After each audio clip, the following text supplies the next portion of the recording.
தேவனுக்கே மகிமை உண்டாவதாக. இந்த புதிய நாளிலும் கர்த்தர் உங்களுக்கு அருளும் ஆறுதலின் மன்னா. நீ என்னோடு இணைந்திரு, என் வார்த்தையை உன் இருதயத்தில் வை. நீ கேட்பதையெல்லாம் நான் தருவேன், உன் விருப்பங்கள் நிறைவேறும். யோவான் 15:7. நீங்கள் என்னிலும் என் வார்த்தைகள் உங்களிலும் நிலைத்திருந்தால் நீங்கள் கேட்டுக்கொள்வது எதுவோ அது உங்களுக்கு செய்யப்படும். கிறிஸ்துவுக்கு பிரியமானவர்களே, ஒரு கிளை மரத்தோடு இணைந்திருந்தால் மட்டுமே அதனால் கனி கொடுக்க முடியும். துண்டிக்கப்பட்டால் அது காய்ந்து போகும். அதுபோலவே உங்கள் ஜபங்கள் கேட்கப்பட வேண்டுமென்றால் நீங்கள் கிறிஸ்துவோடு இணைந்திருக்க வேண்டும்.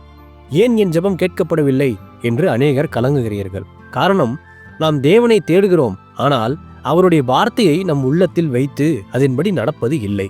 ஒரு கம்பியானது மின்சாரத்தோடு இணைந்திருக்கும் போதுதான் வெளிச்சம் வரும்.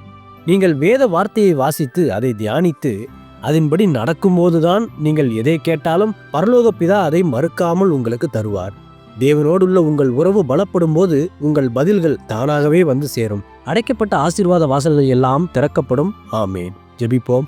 என் அன்புள்ள பரிசுத்த பரலோக பிதாவே, இந்த புதிய நாளுக்காக உமக்கு ஸ்தோத்திரம். அன்பின் பிதாவே, நாங்கள் உம்மோடும் உமது வார்த்தையோடும் எப்போதும் இணைந்திருக்க கிருபை தாரும். உலக ஆசைகளை விட்டுவிட்டு உம்மில் நிலைத்திருக்கும் வரத்தை தாரும்.